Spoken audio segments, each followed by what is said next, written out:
got 152 yards. Should be just a nice, comfortable 9-iron for him. They're going to go nuts when he hits this thing.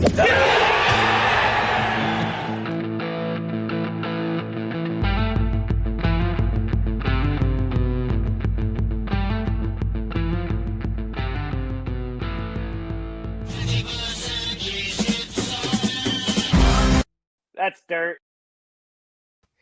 Yo, yo, yo. Welcome in, golf fans, to the Preferred Lines podcast. This week, we're going to recap the Amex. We're going to recap what happened on the DP World Tour. We're going to shift gears to the Farmers Insurance Open as the PGA Tour season, many believe, officially kicks off this week. We're happy to bring this show to you this week a little early under some difficult circumstances. I've got the PGA show COVID-20, and John is stuck in New Orleans, Louisiana during the winter snowstorm. So we're dealing with the elements. The show knows no off button. We keep going on. John, how are you this evening? It's great to see you. Let's talk some golf.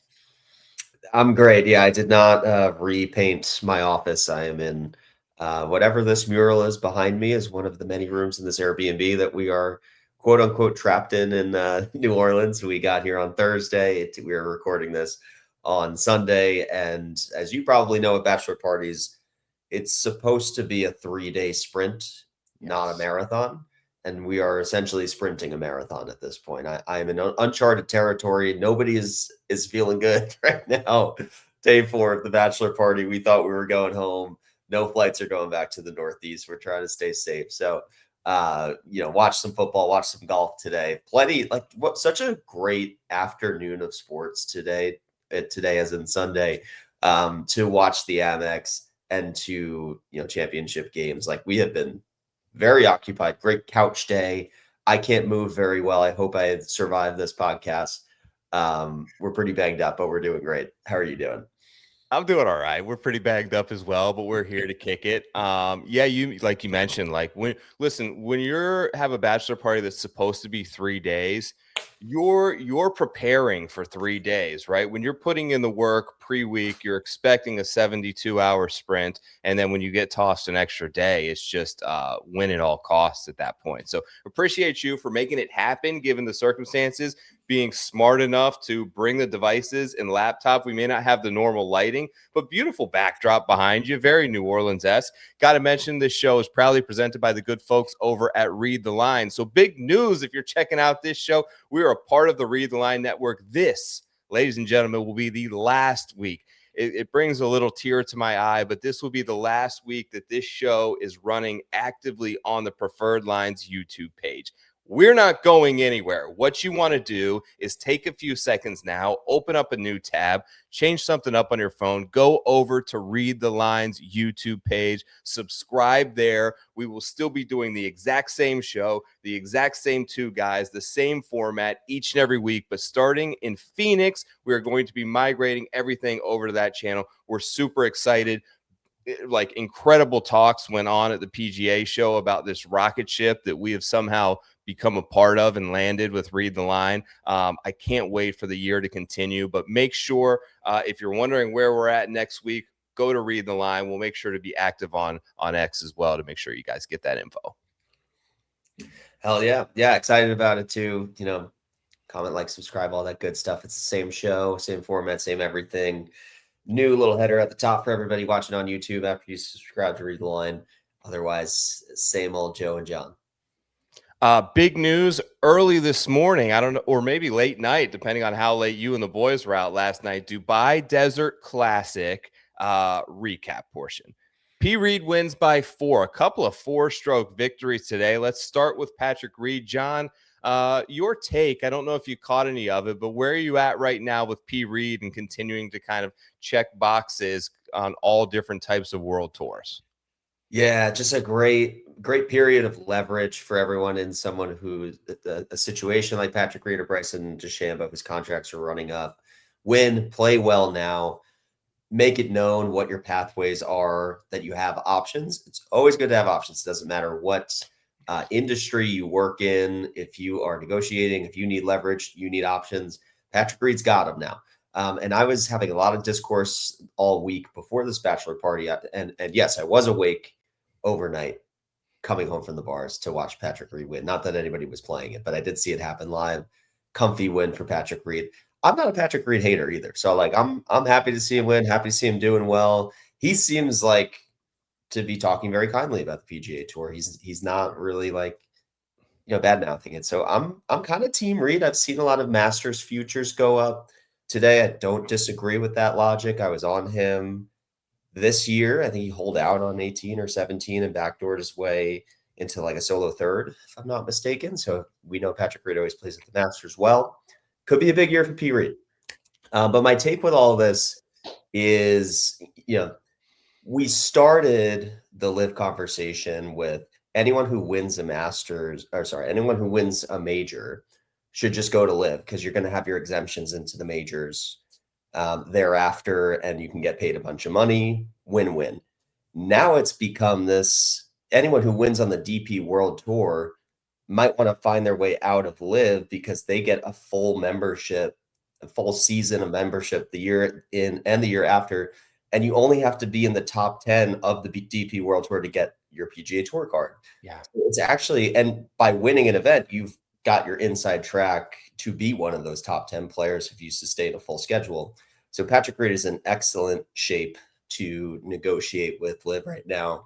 I put him in a category of players that simply wanted to get paid a bunch of money, was maybe on the fence about if the live format was for them, but had an opportunity to make a lot of money that they could not turn down. And now he's in a similar situation to where Brooks was, where he has to really sit down and be like, do I want to keep playing golf like this? Or do I want to make sure I'm actually in all the majors to come and playing in events like the Farmers this week, which he's won and played very well at year over year. Like, I'm sure there are some events on the schedule that he misses playing and some travel arrangements that he doesn't love having to commit to, like the situation they're in right now on this kind of Saudi swing. So all very interesting. I'm curious to hear your takes on it too. But overall, I would love to see a Patrick Reed PGA Tour reunion. I think the path is open now, and it's exactly what you said. It's what came to my mind initially, and the path, even though he is not a major winner, he'd have to go back to 2018 for him, which doesn't qualify him. But the path is now through the DP World Tour, and it's interesting because he's one of the players, unlike Brooks, right? There's a lot of guys that had to pay these fines, and Reed talked about it earlier in the week to essentially be able to play on the DP World Tour. They had all these sort of lingering fines. It's one of the big things that's been a holdup for John Rahm and some of these players coming back there. Reed went and played, and he got it done. And he said earlier in the week, if he could take care of business, this would essentially cover his fines for the year. Well, Patrick, they're covered. And now you're currently second in the DP World Tour race by a pretty significant margin. So the contract for live currently isn't in pen, in ink. So you have the option to go play over there on the DP World Tour. We know how much he loves to play. We know that he'll be one of the contenders each and every week because that style of golf probably suits his game even better than the modern PGA Tour standard. So you're currently second. You've only played 2 events. They've only had 5. Continue to work your way. And there's if he plays a reasonably full DP World Tour schedule, there's no reason he can't finish within that top 10. And then it becomes, are there any holdups? We know that Brian Rolap and Tiger Woods and the people that are making decisions at the PGA Tour are willing to kind of move the goalposts and adjust things on the fly. I don't know the full details if there would be anything preventing him if he earned his way back via that pathway to come back to the PGA Tour. But if I'm Patrick Reed and I'm Patrick Reed's agent, I'm making that call. I'm exploring the possibility there. And if it's available, I'm taking that path. Yeah, absolutely. I think Patrick Reed is one of the more adamant, lawsuits against the PGA Tour. He was kind of at the forefront of that. So that would be a sticky one for us to figure out. But if he feels motivated to come back, then I'm sure that there's a way to bend whatever returning player policy, whatever part 1 was, we'll do a part 2 and still finagle it a little bit. So you've won a major since 2018, unless it was at Kiowa Island. So that we can keep some of those, stipulations in there to keep others away. But I would love to see it, if Patrick Reed comes back after Brooks also comes back, then you are starting a trend and starting momentum of people saying, I'm turning down all this extra money on live. I just do not want to play that format anymore. Yeah. I really want official world golf rankings, and I want to secure myself in the majors going forward. I think that's really what this is. It's not like, oh, I missed playing, the Waste Management. I missed playing the Amex. I don't think it's so much about that and more about the pathways to solidify yourself in the majors for years to come, because that was something that was promised to them 4 or so years ago when they initially signed their contracts. Absolutely. Okay, moving on to the American Express. Let's do a little recap from there. Guess who won? Scotty Scheffler, ladies and gentlemen. Another 4-stroke victory for Scotty Scheffler. He now has 9 victories on the PGA Tour of 4 or more strokes in the last couple of years. That's more than any other player but one has total victories on the PGA Tour. These 3-to-1 unpalatable odds that we see on the betting board each and every week, which has, for me, kind of eviscerated a lot of the fun in outright golf betting. But, it begs the question, is there actual betting value there? His 14th win in his last 35 starts on the PGA Tour, that's winning at a 40% clip. If you take 3-to-1 odds every week, winning at that clip, that's sustainable, that's profitable. But is it something that we should actually be exploring, John? Or does this just bring out more like you got to bet the without Scheffler markets until he shows some sort of sign of cooling off? Because 156 guys, 3 different golf courses, pro-ams, you can introduce as many variables as you possibly want into this event that would have said he's less likely to win, and he still goes out there and wins by 4. It's incredible. It is incredible. I'm never going to be somebody who bets a 3-to-1 outright. It's too much upfront investment for me to wait 4 days to see if we're going to get that back. I understand for people who do, like high leverage players who are, moving lines, like to those people, I say, yeah, like it might be better for you to put a whole lot of units on a 3-to-1 Scotty Scheffler than a heads up, over under in the Seahawks game tonight, right? So that becomes something maybe for your high leverage player, a strategy you want to consider. For me, probably going to pay a little bit more attention to the without Scotty markets and a little bit more emphasis on maybe some each way betting in these select weeks where we know that we're going against Scotty. And I'm glad you brought up the word variable, because this is a high variance tournament in terms of super long shots being in the mix. Yeah. Tends to be more related to a hot putter. This week it was Blades Brown, who we'll talk about. Obviously, Nick Dunlap, Hudson Swafford have gone off at massive prices, and there always seems to be a guy like that in the mix.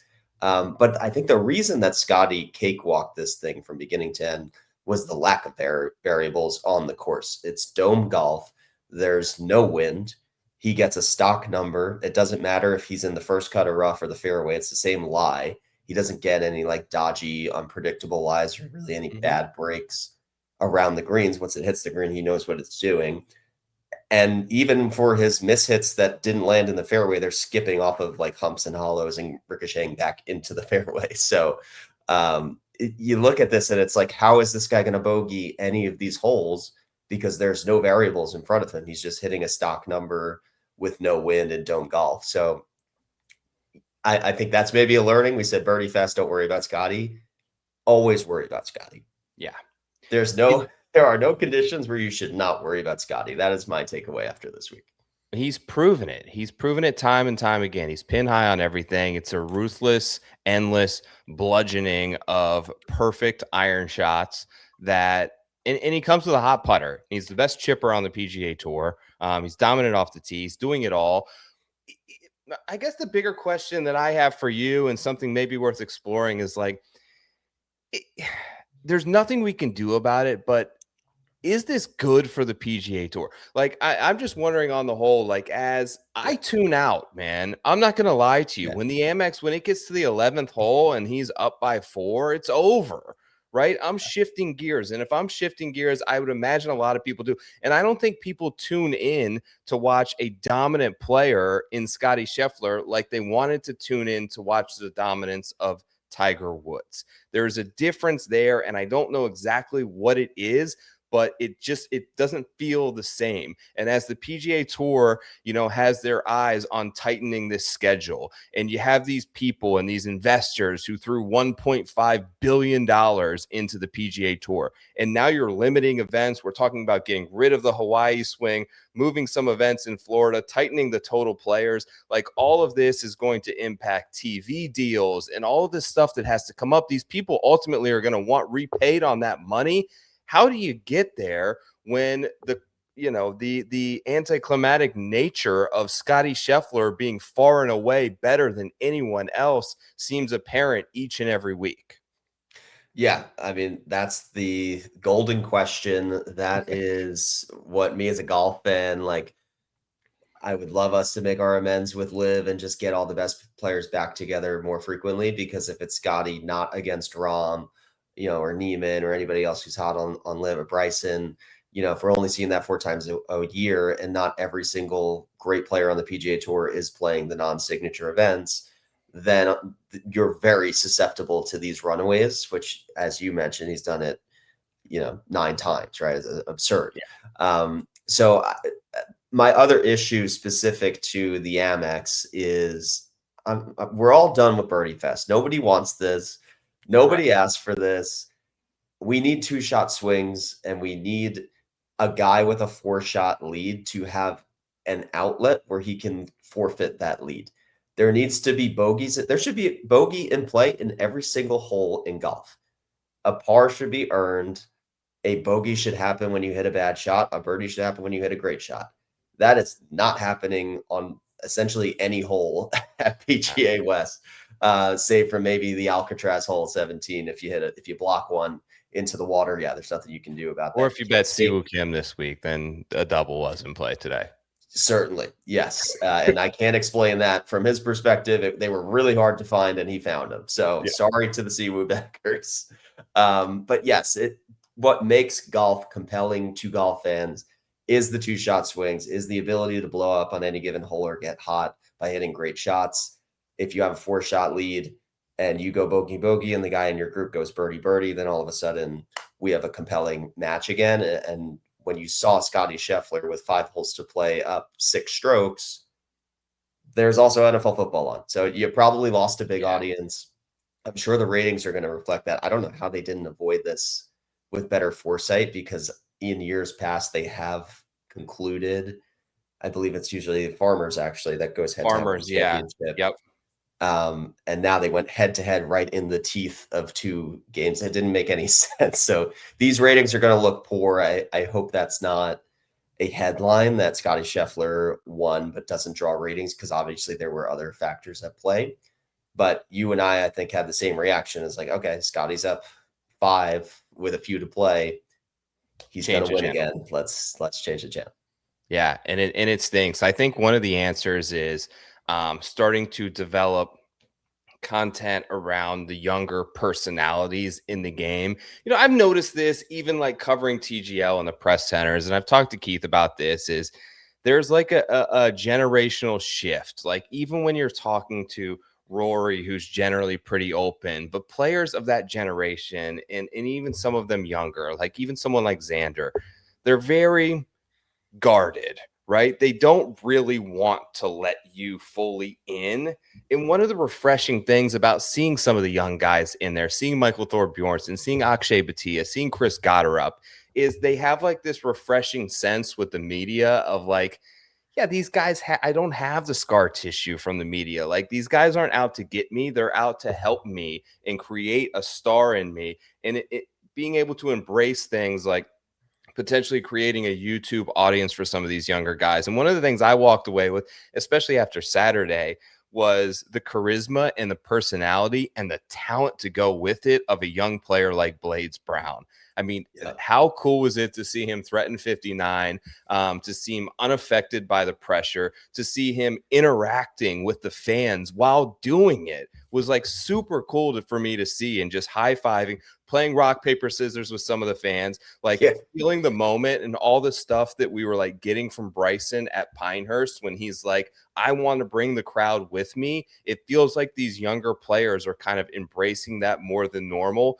And I think that that's a pathway that the PGA Tour probably needs to exploit. Maybe exploit isn't a good word because that would mean they're trying to take advantage of it, but capitalize on these young players and their charisma and their ability to build fans around them so they can grow them into young future stars of the game, I think is one of the ways, and was super impressed with what we saw out of Blades this week. Got to play in the last round with Scheffler. Obviously, he dealt with the boogeyman on a Sunday and got to see that close up and in person. But I think that he's got a bright future, obviously, ahead of him, and excited to see him more in PGA Tour events this season.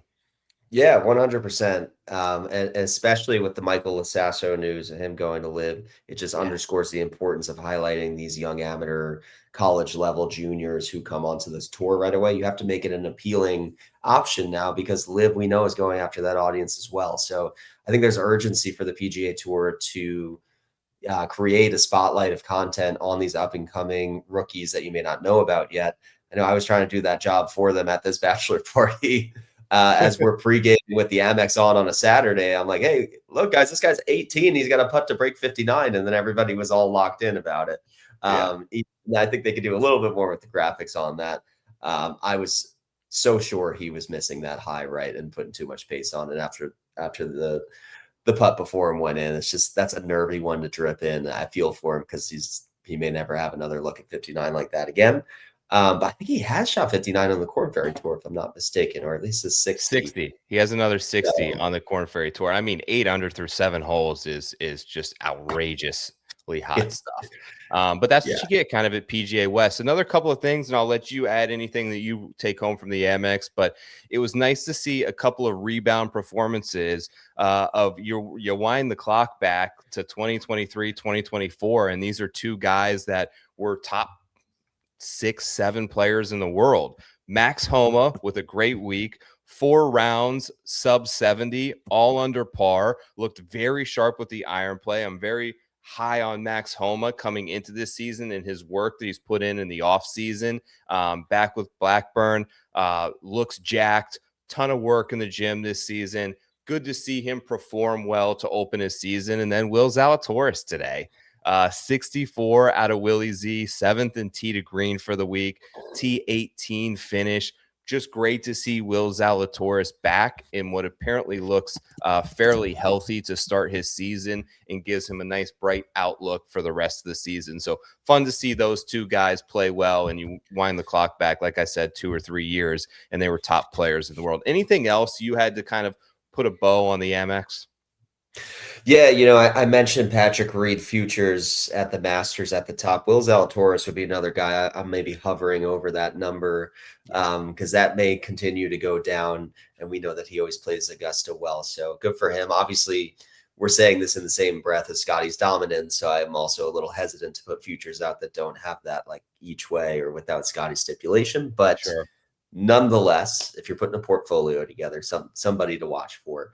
The last thing I'll say is I think we were both circled at the top. We were both kind of there. Didn't feel like much of a sweat. I know I think we were both on Matt McCarty this week, if I'm not mistaken. Yes, we were. He was right there. He was like within a stroke of Scotty all day until the T2 McCarty shot. He was T2. I'm not sure if you were on Gerard. Wasn't on Gerard, but I had, Siwoo obviously through 54 was the leader. So felt good headed into today with 1st and 4th. But, like I said, you're there with the boogeyman. He comes and he takes what he needs, and that's a trophy. Yeah, so I had 2 guys who were T2, but I still don't regret doing the without Scotty because even then you're still chopping it 4 or 5 ways, I think it ended up being. So it's kind of just Scotty's going to beat you a few times a week, and it adds urgency to a week like Farmers where he's not in the field. So you better take advantage and pick a winner. Take advantage this week. More on that later. Before we get there, I wanted to bring back a segment that we did a good bit during the fall, John, because we're recording this show early. Odds aren't out yet, so there's sort of limited data to go with on the picks portion of the show. Let's do a little bullish or bearish. So if you missed us during the fall swing, John and I give a take. Could be inside the world of golf, could be outside, could be anything from the past week. One thing that we're buying stock in that we're very bullish on, and one thing that we are very bearish on and we are selling. I'll start. Should we start bullish or bearish? Which one do you want to go with? Why don't you do both yours first, and then I'll do mine second. Let's start with bullish. I'm bullish on the simulator golf space and launch monitors, John. Being at the PGA show this week, overwhelmingly the experience and the boosts and everything there was about who is going to win the race to market share and popularity in the golf simulator space. And there are a ton of really good options out there right now. I know that you're big on this, live from the Tout House. We're working to get a sponsor for that. And I think there are a ton of opportunities with the amount of people that are putting work into these products. And what's really cool to see is the products are getting better and the price points are coming down on them. So somebody is setting the market. And the latest one that I saw this week, which I'm sure the other manufacturers aren't happy that they broke through this barrier, but ShotScope put out a $200 launch monitor. You do not need a subscription. It is $200, a one-time charge that will be out this March. You put it a driver's length away from you. Everything is up there on the screen. Everything links to their app. It's giving you 5 numbers that are probably the most important metrics that you would want to use when you're just getting in a range session. It's not a training aid. It's just giving you raw data. It's giving you carry. It's giving you spin. It's giving you smash factor. It's giving you launch degree. It's giving you all the things that you necessarily need to know when you're a 10 handicap like me and you want to go to the range and you're like, I don't really know if I'm hitting my 7-iron 150 or 170 yards today. Let's dial this thing in and get a couple numbers before I go out there and hit the course. And the $200 price point is outrageously low for that kind of a resource. And I think that they just reset the market on that stuff, and we continue to see this stuff kind of come down. So bullish on launch monitor stuff and that price and being more affordable for people out there. Bearish on the Live Golf Awards. Good grief. I don't know if you saw this stuff, but the presentation that they put on and trying to make it like the Oscars with some sort of tropical foliage in the background. So we got Fat Perez. I love Fat Perez guy through and through, but influencer of the year, you give him the hat and give him the presentation, was just as cheesy as it possibly gets. And then they give John Rahm clutch player of the year, which, you know, is everyone, they had to know everyone was going to grab onto this. He blew multiple leads on Live, didn't win a single tournament. How could he possibly be clutch player of the year? If you're going to have an award show, you can't have like one of your more important categories be a complete joke that every media outlet is going to cling to and just poke fun at. So Live Golf Awards, bearish, sell it. We don't really need this. So we can go ahead and be one and done on the Live Golf Awards. What do you think of those two? Yeah, I mean, the Rom thing was ridiculous. I was wondering if this was like a Sanjaya American Idol situation where the public just caught wind of this and voted for the funniest person it would be to give that award to. Yeah. Otherwise, I don't know who deserved to determine this. I don't watch any Live, but I would think that should go to Neiman, who won all the events. So I was surprised. It was a player voted award. So there were committee voted, and there were fan voted, and there were player voted awards. I'm looking at this breakdown now. So I guess the other players voted him clutch player of the year. So maybe it was a situation where they kind of wanted to needle Rahm a little bit and be like, you know, look what we're giving you, even though we know you weren't clutch this year. Hey, maybe he's good at cards on the PJ or something, and they were voting off the field, or maybe, you know, it's karaoke and he gets really competitive you know, at the concerts after the show. That surely it had to be voted on something more than just the on the course play. And great news about the simulator space. You know, my simulator is a very modular. Everything in there is made to be replaced at some point. And when I started this 1 year ago, the cheapest launch monitor you could get was $700, I think. And I thought I was getting a bargain with that. So the fact that we're breaking through there is amazing. You don't even need an enclosed space to use launch monitors anymore. You can just put a net up in your backyard. Yep. So that is awesome news. Okay, I guess it's my turn to do bullish bearish. Mine are not really golf related, mostly because that's just kind of the headspace I'm in right now on a bachelor party over the last few days. This was my first time in New Orleans ever. Overall, very much enjoying it. It's much warmer here than the 10-degree New York weather I left at home, so loving that. I am bullish on the Sazerac cocktail. Have you had a Sazerac? Is that the blue? Sazerac is What is like the Sazerac? official. It's essentially an old fashioned, but it's made a different way I haven't with had Sazerac rye. We did a distillery tour of the Sazerac house in New Orleans, which was fantastic. It gave us the history of the Sazerac. I'm an old fashioned guy. I'd never had one of these, but it's kind of the same ingredients, but instead of putting a big ice cube in it, you chill the glass in a special way and you put absinthe in it, swirl it all around. It's the best cocktail I've ever had in my life. And I thought I've had all of the cocktails I was going to have in my life. I switch it up every time I go out. I'm not really much of like a go-to tried and true guy. I want to explore. I thought I tried all my options. Sazerac completely blew me away. Number one on the power rankings now. Every time I go out for like a steak or a nice dinner, it is going to be a Sazerac. I do think I'm spoiled because I went straight to the source. So I don't know when I go back to New York, are we going to be able to replicate it? But anytime I'm back in New Orleans, it's Sazeracs all day. And it's certainly not Hurricanes or anything else sugary, because that did not sit right in my stomach the rest of this week. So the Sazerac has been kind to me. Everything else we're going to be bearish on. And the other thing I'm bearish on, this is a hot take, and people aren't going to like this take. I'm curious where you're going to fall on this take. I am so tremendously bearish on snow football. I think it's a travesty. I think it's a waste of the 17-game season that we went through to get to this point just to play a modified version of football on the most important stage of the year to now not physically be able to pass the ball. I would rather us cancel the game, push it to another day where we can play real football, or put it in a dome and never have the possibility of ever playing in snow. I know it looks cool. That was not entertaining football in the second half of the Patriots game. It was very limited. Clearly there was, it was reminding me of like a player's like not fair weather split situation where like Denver, had they known what was going to happen with the forecast, obviously would have played the game a bit differently. To have a lead going into the second half where nobody can score any points. Totally. Not fair. So I'm so incredibly bearish on snow football. Great take. Great take. Nobody likes that. The only instance where I think it's good is like end of the regular season when you get a team, like you get like the Dolphins coming up. And as a Browns fan, like you want to bring them into the elements. You want to see them like super cold, or you get someone like the Atlanta Falcons and Mike Vick going to Lambeau.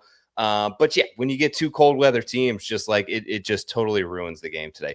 Good take, John. That's the end of bullish or bearish for this week. Let us know in the comments how you feel about our two takes this week. Without further ado, let's break down a little Tory Pines North and South course. Let's get to the course guide.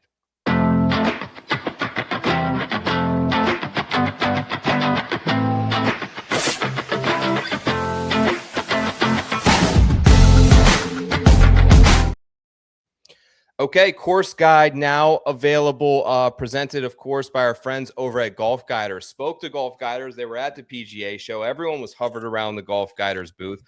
They're making additional features to the app in terms of incorporating new elements to the PGA Tour leaderboard, in terms of the news feed.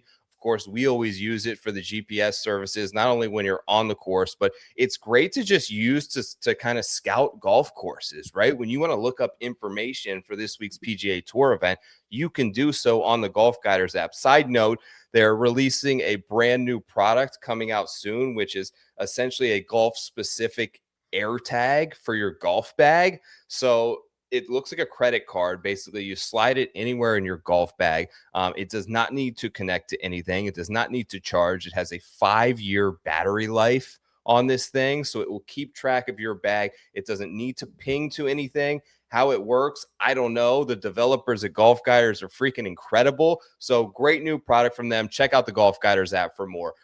Tory Pines South. I'm going to give you a little bit of tournament history here, and then I'll rely on John for some of the more stat stuff. So tournament has been held obviously along the Pacific Coast in La Jolla at Tory Pines dating back to 1968.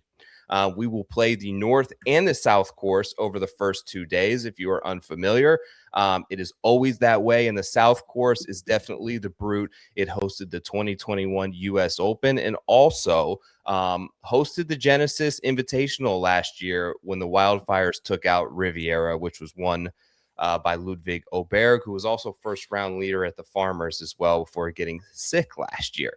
Has taken place this tournament on Wednesday to Saturday. You alluded to this earlier in the show because this tournament has been held during Conference Championship Week for the last 3 years. It now returns this year to the normal format of Thursday to Sunday timeline. Both courses originally designed by William Bell. South renovated by Reese Jones in 2021. The North was later renovated as well. North, obviously much shorter, 7,258 yards, par 72, plays about a half stroke over par on average. At least it did in 2025. The South, par 72 as well, but it is 7,765 yards, 73.68 scoring average last year. And in fact, last year's 1.1 stroke difference between the North and the South was the most minimal spread it has been in the last 10 years. On certain occasions, it has been a 3-stroke difference. On average, around 2 strokes. The winning score over the last 10 years has been 13 under par. 3 of the last 4 winners have actually been long shots at this event, which may be counterintuitive to what you're thinking on a very difficult golf course, but 3 priced at 100 to 1 plus. Luke List in 2022. Matthew Pavon was 200 plus to 1 in 2 years ago. And then Harris English last year was 100 to 1. John, what are the important stats that matter at Tory Pines? Are you putting most of your focus on data from the South course, or how much are you putting into the North as well, given that they're only playing it once?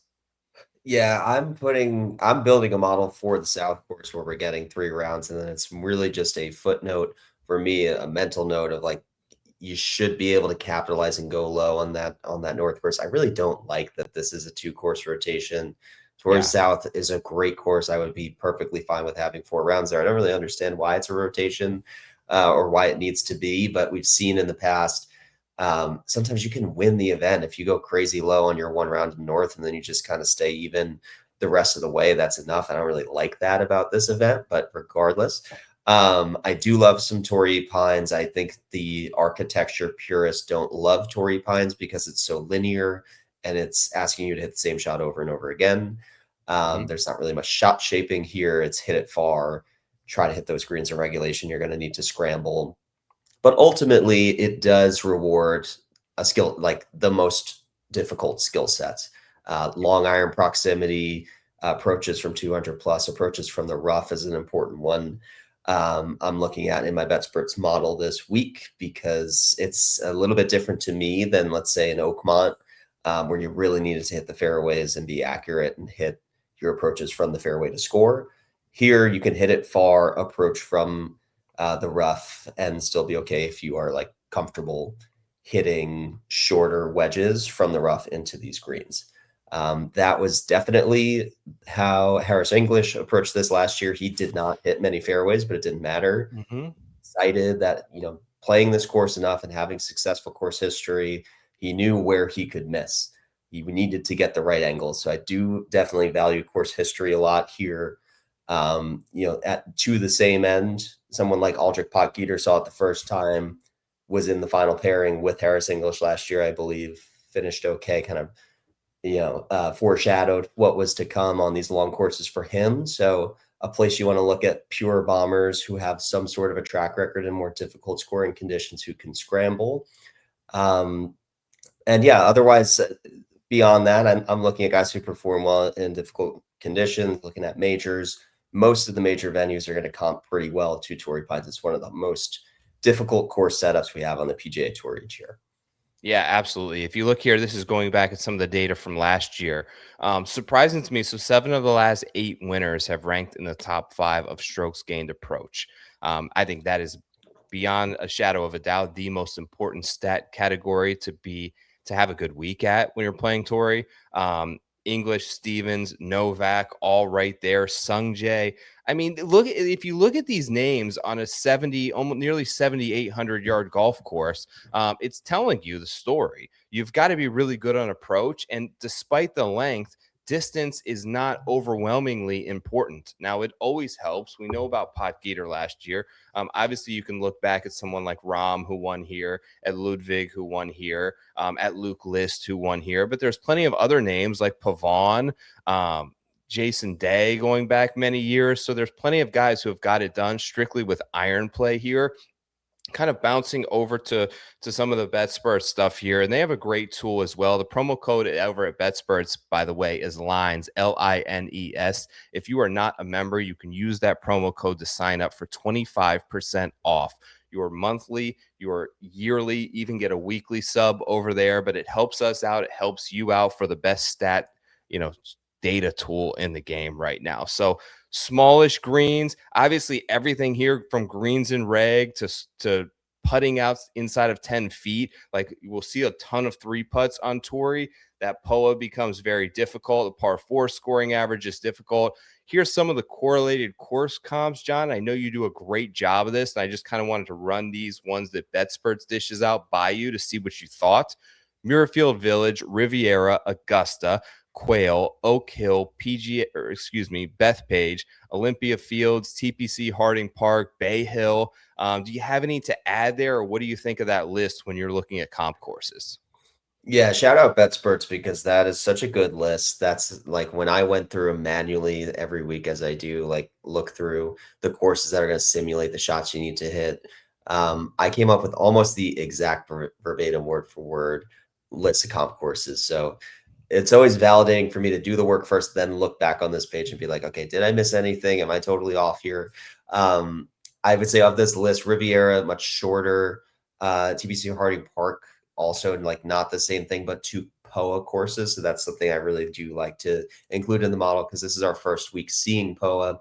And of all of the grass types, I really do believe that a pure POA like we see at Tory Pines is one of the most hit or miss strains, where some guys, regardless of how their putting form has looked, they just cannot figure out POA.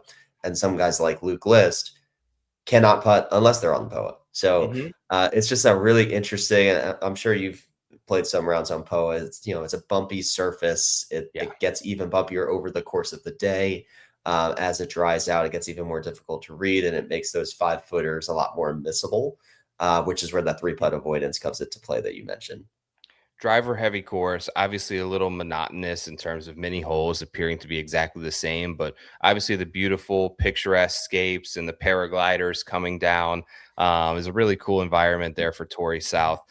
Looking at your model for the week. So one of the other cool things about BetSperts is not only can you see my model, you can see Pat Mayo's model, you can build your own model, but you can look at John Hasselbauer's model. So I'm going to pull it up right now. Farmers Insurance Open by Mr. PGA Tout himself. John, just while this is kind of loading up, just walk me through like maybe 2 or 3 of the most important stat categories that matter to you when looking at Torrey. Yeah, so I'm looking at the comp courses because it is such a specific game plan here of driver heavy, long irons, and scrambling. Yep. So I think those comp courses where we see a lot of majors, Valhalla is one that wasn't on that list. I actually really love for this because that was so driver heavy and still difficult scoring conditions, produced a winning score. I think that is going to be pretty reminiscent of what we see this week. And that was a Xander Bryson showdown. And those would be 2 of the best comps I could think of for somebody who should score well at Tory Pines. So I'm going to put a really big emphasis on comp course history in my model this week. And then beyond that, definitely more of a scrambling and short game around the green emphasis. POA putting definitely fits in this model more than most weeks. And that long iron proximity. I'm not super heavy on driving distance relative to long iron proximity. I'm way more weighted that way. But that's an interesting one, right? Where if you have an Aldrich Potgieter example, he's going to go all driving distance, go full bore, and maybe not even have that many 200 plus yard shots, not care about hitting fairways, and have, like, for him, like maybe an 8-iron into these greens from 160. Or you might have a JJ Spawn who's going to pound these fairways and have every shot out of the fairway, but he's got to be good from 200 plus. So this is definitely a manual one where you kind of have to look at it both ways and say, I'm not going to cross you off because you don't have driving distance, but if you don't have driving distance, you better be elite in proximity 200 plus. Good stuff, John. As always, you check out that model over at BetSperts. Mine will be up tomorrow as well as you dig into your research. Now, as we mentioned early in the show, we are recording this on Sunday before the odds have been officially released, but we're going to look at the board.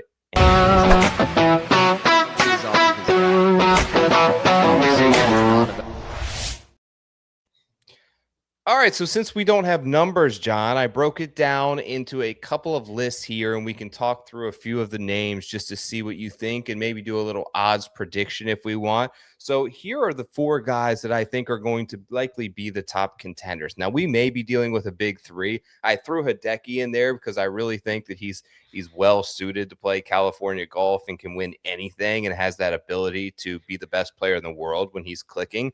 But you've got Xander Schauffele, obviously very much tied to this area. Cameron Young, who's been red hot. Ludwig, who I mentioned, won the Genesis last year and was first-round leader at this event before getting sick. Apparently sick again, withdrew from the Amex. So we'll see if Ludwig's able to tee it up this week. And you get Hideki Matsuyama. Those are the big 4 that I'm going to put in terms of your top contenders, John. Any thoughts on any of the 4 of those players? Yeah, and I think I've buried the lead before we even start with the odds board, but I am coming off of a year last year where I hit both of the winners at Tory Pines. We were on Harris English, and then we were also on Ludwig Oberg. So we're following the same formula. We are looking for exactly the same things. I'm not changing anything. We're going for the 3-peat this week. It's an important week that I get this thing right, and we get 3 in a row, and then I lobby to have every week on the PGA Tour be played at Tory Pines. With that said, everything is pointing me towards Xander. I'm very curious where his odds open because this is the first time we'll see him since the Bay Current where he won in the fall. You've seen him, I believe, since then at TGL, unless I'm mistaken. So I want to ask you before I go any further, how does the game look? Is he talking about any injuries that were derailing him? Do we have a 100% Xander again? Okay, so I've actually seen him twice. I've seen him at TGL, and I've seen him at the Skins game. He was bad in both, John. I hate to say it there, but the Skins game, he was terrible. At TGL, he was equally as bad. He topped a couple of shots. I don't know. Everything in my body says that, you have the career year of your life, right?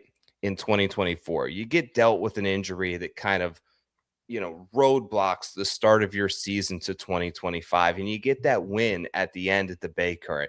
Everything in me is like, attack the off season for him. Like, I had this taken away from me. I know I'm one of the top 2 or 3 players in the world. It's time to go take what's mine. I'm going to attack this off season with, a ferociousness that I'm going to be ready to go and fly out of the gates. So I was a little torn when I didn't exactly see that or feel that from Xander. Didn't look to be in the greatest shape, if I'm being completely honest. Didn't look to have his swing totally dialed in. Seemed to be questioning, seemed to be kind of laughing off some bad shots that he was hitting himself and kind of like, I'm like laughing off that I'm not playing very well right now, which I didn't love.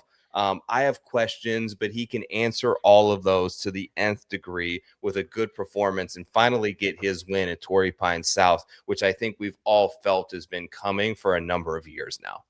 Yeah, it definitely was, it's a constant talking point every year at Tory Pines for Xander. Why don't you play better here? And I think for the first few years of his career, he always disappointed, and he played well everywhere else in California except his hometown event. But I think we've dispelled that. He's played well enough over the last few years. I don't think anybody's asking what's going on here. And now we understand he can play this course well. He should play this course well. It lines up very well for him. I mentioned Valhalla before. I think he can bring that exact same game plan to this course this week. My only reservations are his health and his readiness. I thought just showing up at Bay Current as his only start of the fall swing was a good signal that he can come in rusty and win a golf tournament. But this is really going to test the all-around game more than the Bay Current is, because you need the driver to be on, which was a big concern for him last year, the accuracy specifically, and the long irons and the putting and the short game. Like, it all has to be sharp. So we'll see what his odds actually end up being. But I think there's question marks with everybody at the top of the board. And I think the consensus approach this week is going to be for people to skip these four and chase some value.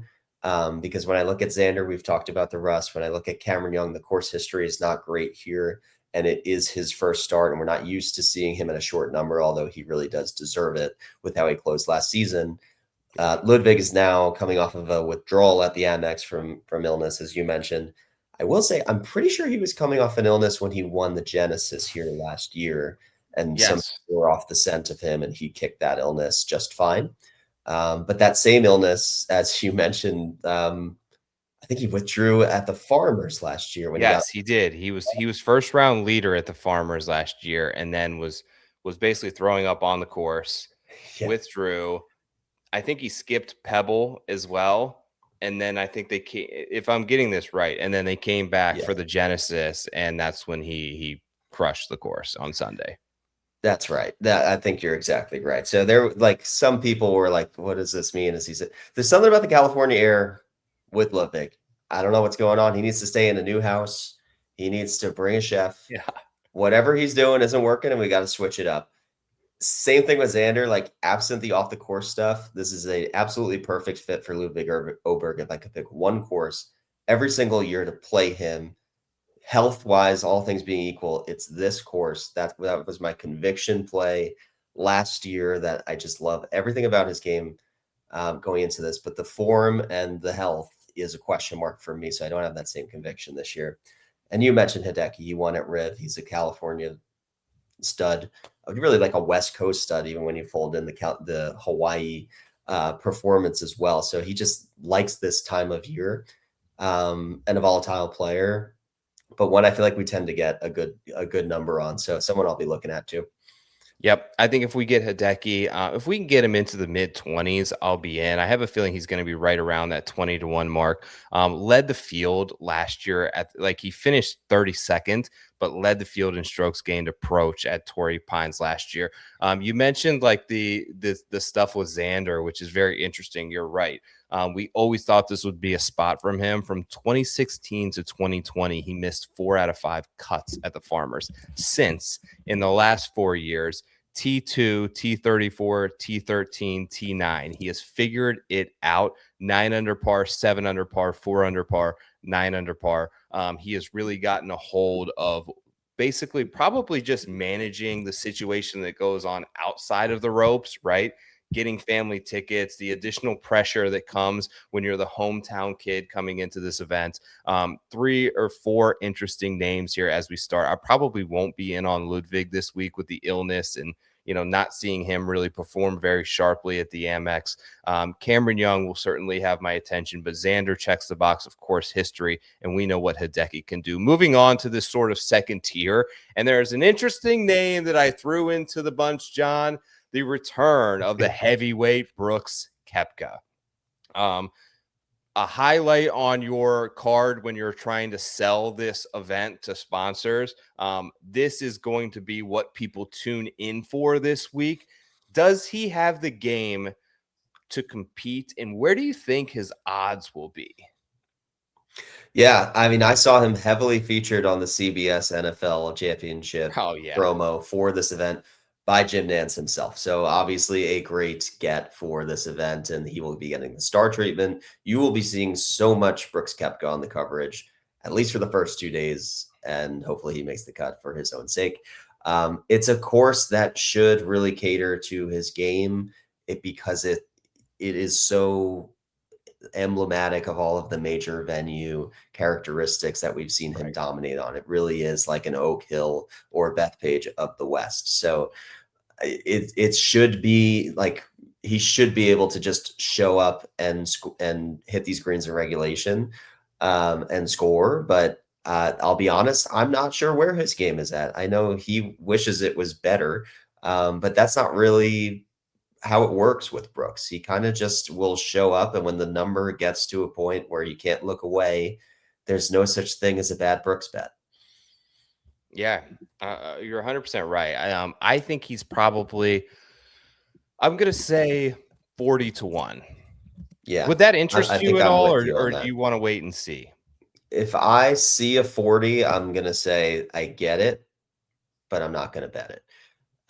If it gets to 50, then I'm going to really look at it. And honestly, he's the type of player that I feel like the sports books are going to put some promos on. I think we're going to get the Brooks special and get people excited that Brooks is back and get that carrot to get everybody, in the public sweating some Brooks this week. Here's the thing about this group, and I think they all probably fall in the, we may see Cantlay and Spawn right around 25-30, maybe Harris English since he's the previous winner, but none of these guys are really like stellar approach players with their irons. So I think that that's like the biggest thing is a lot of them get it done off the tee. A lot of them get it done with a hot putter. I would say JJ Spawn is probably the one that I would have some interest in. T15 here last year, top 10 approach player. I just, he missed 3 of the 4 cuts prior to that at this event. Now we know JJ's a different player now, so he's one that I'll be circling. But I think everything for me, we're going to see a featured group of Brooks Koepka. I will be excited to see how he plays and monitor because he did play really well in some DP World Tour starts, nearly won the French Open, played the Alfred Dunhill Links pretty well. I got to imagine he's gearing up, and like where the PGA Tour schedule for him got monotonous and maybe he was underprepared. I think that he understands the moment, and this is a big one for him. T4 at the U.S. Open, which was held here in 2021, that John Rahm won. Other than that, not great stuff out of the Farmers for him. Excited to see him back. Fired up to see what we get out of Koepka this week. Moving on to some bigger names, which I think could be kind of interesting here. And these could present some value options when the odds board drops, but there's a ton of them. We get Marco Penge. Finally, Marco Penge is over his illness. A lot of illness talk on the show today, but he had some sort of viral infection. He's back. He's electric. He will be at Torrey. He will probably lead the tournament and got her up, although Potgieter's here. So they're going to be close. Keegan's played well here. Jason Day has won here. Siwoo Kim is hot. Max Homa, that I mentioned earlier in the show, is playing pretty well. He won here 3 years ago. Justin Rose is playing pretty good golf. You get Thor Bjornsson, you get Aaron Rye, you get Michael Brennan. Tons of like an eclectic group of players here. You can go outside of this list if you want, John, but is there anyone like you're waiting for the odds to drop on said player? I think Jason Day is going to be tremendously popular this week, just given how strong he looked last week playing into contention and his history at this course. It's like a bulletproof constant at Tory Pines. So it might be shorter than we're used to seeing. We might be in the 30s for Jason Day this week, and I think people are going to bet that. I want to see where that number falls to, but I'm looking at it. I think Penge, as you mentioned, is an interesting, like, can he take the Pavone path? Come here from Europe and just start guns a-blazing. First time seeing the course, it's absolutely right up his alley as far as course fit.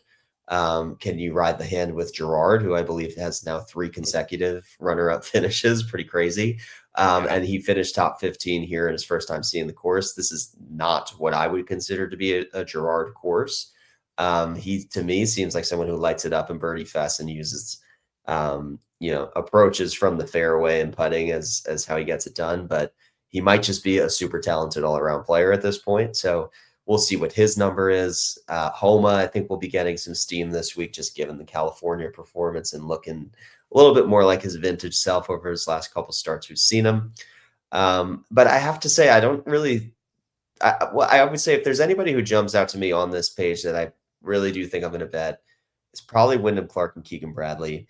Wyndham Clark looked good this week. I mean, he's exactly the type of player that I'm picturing that can score at Tory Pines. has won a US Open, has the distance, has the putting, is predominantly a POA guy with pretty good POA splits. And then Keegan is just like a very safe bet at Tory Pines too. You know, you probably get a similar number between Keegan and Day. And I feel a little bit better about Keegan from like a floor standpoint. But two guys who have really good course history, veterans who know how to play the course. And that's really what the formula was at the end of the day for English last year. Love that. Love everything he said there. Keegan Bradley is certainly on my hot list that I would be looking for. He had a second here a few years ago. Has always, like, he plays long golf courses well. When you go even back to like Castle Pines and some of the BMW stuff, like Keegan's there when it's pretty long. I also am interested in Max Homa. Of course, I've kind of felt like this is coming, and I feel like I've kind of been on record a couple of weeks in a row. So we're going to get to California at a course that Max has won before. Yes, I'm going to look for him to play well. I think that maybe he's still just under the radar enough with where he finished last week, albeit 4 really good, solid rounds. It's not like he like finished 6th. So we still might get like a 75 or 80 to 1 on Homa this week. Maybe that's asking a little bit too much. Interesting, you mentioned Keegan Bradley and Wyndham Clark before you get out of here. Those two will be head-to-head tomorrow night in the SoFi Center in the anchor spot in both the lineups. The Bay takes on Boston Common Golf. Speaking of the Read the Line Network, Keith Stewart and I have the TGL preview show is out now for that match. I will be there tomorrow night, assuming that I'm not completely sick. But excited to go there, excited to see those two guys and where they come out on the odds board and maybe get a little insight and talk to them in the press room post-match. Anything else to add, John, before we get out of here? Because the odds haven't totally dropped. There's not much else to really talk about in terms of players that I have. Yeah, I would just say generally this is, although the difficult courses tend to bring out the best of the best players, there have been some long shots that go off here in recent years. I mean, I think the last, what did we say? English was 100, Pavone was 200. Yeah, List was 100. List was way up there, right? So it is a week to pepper in some long shots. They don't have to beat Scotty Scheffler like we needed Blades Brown to do this week as a long shot. So it's a long shot week. Those are my favorite types of week. It's a no Scotty week. Those are my favorite betting weeks. And it's an illness week. So we're wishing you a great recovery. We're wishing Ludwig, Penge, anybody, myself. I'm extremely hungover, so hopefully I can get back to 100%. I'm going out to Bourbon Street one more night because we got gifted a 4th night in New Orleans, so I'll be out there tonight. Probably be in even worse shape than I am now the next time you hear from me. But yeah, let's have some fun this week. I'm going for 3 straight at Torrey. I'm always excited whenever we get to Torrey. I like West Coast primetime golf, so let's get it. 3 straight at Torrey. The man's going to get himself a Sazerac tonight and hopefully get home safely to New Jersey tomorrow. On behalf of John, my name's Joe Idoni. Thank you again for checking out the Preferred Lines podcast. Make sure to go over to the Read the Line channel if you want to see us next week covering the most electric event in golf, the Waste Management Phoenix Open. Like, comment, subscribe. We appreciate the hell out of you guys. Thanks for making Preferred Lines special. John, see you next week, pal. Peace.